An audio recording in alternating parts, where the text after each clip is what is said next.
வணக்கம் நேயர்களே. இன்றைக்கி தேவகியாச்சி கொண்டக்கடலை பிளாக் சன்னா வச்சு மசாலா சுண்டல் எப்படி செய்கிறதுன்னு பார்க்கலாம். நிறையா பேர் மசாலா சுண்டல் செஞ்சுருப்பாங்க. இது ரொம்ப டிஃபரெண்ட். நீங்களும் செஞ்சு பாருங்கள். வாங்க எப்படி செய்கிறதுன்னு பார்க்கலாம்.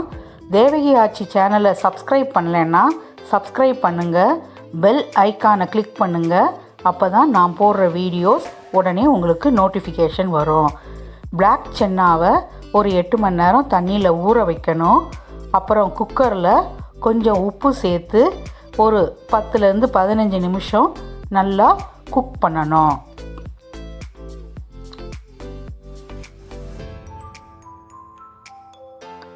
இந்த மசாலா ரொம்ப டிஃப்ரெண்ட்டாக இருக்கும். அதிகமாக சாப்பிட தூண்டும்.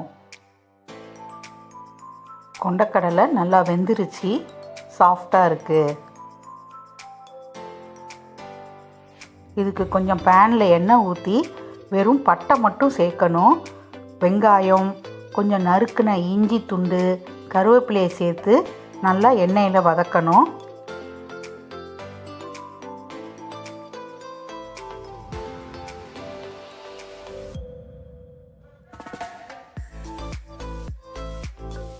கொஞ்சம் சில்லி பவுடர் 2 ஸ்பூன் சேர்க்கணும்.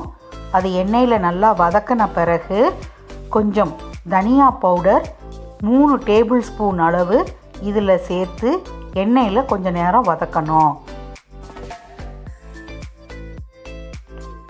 அப்புறம் வேக வைத்த கொண்டக்கடலையை பிளாக் சன்னாவை தண்ணியோட இதோட சேர்த்து மசாலாவுடைய ரா ஸ்மெல் போகிறதுக்காக நல்லா மூடி போட்டு கொஞ்சம் நேரம் வேக விடணும்.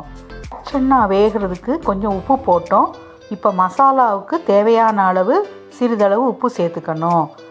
மசாலா வாசம் போன பிறகு பொட்டுக்கடலை மாவை சேர்த்து நல்லா சுருண்டு வர்ற அளவுக்கு சட்டியிலேயே வதக்கணும். அதுக்கு பிறகு துருவின தேங்காவை இதோட சேர்த்து கொத்தமல்லி தலையை சேர்த்து இறக்க வேண்டியது தான்.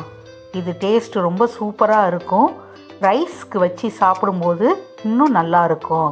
கர்ட் ரைஸ்க்கு சைட் டிஷ்ஷு அட்டகாசமாக இருக்கும். நீங்களும் இதை செஞ்சு பாருங்கள். எப்படி இருக்குங்கிறத கமெண்ட் பண்ணுங்கள், லைக் பண்ணுங்கள்.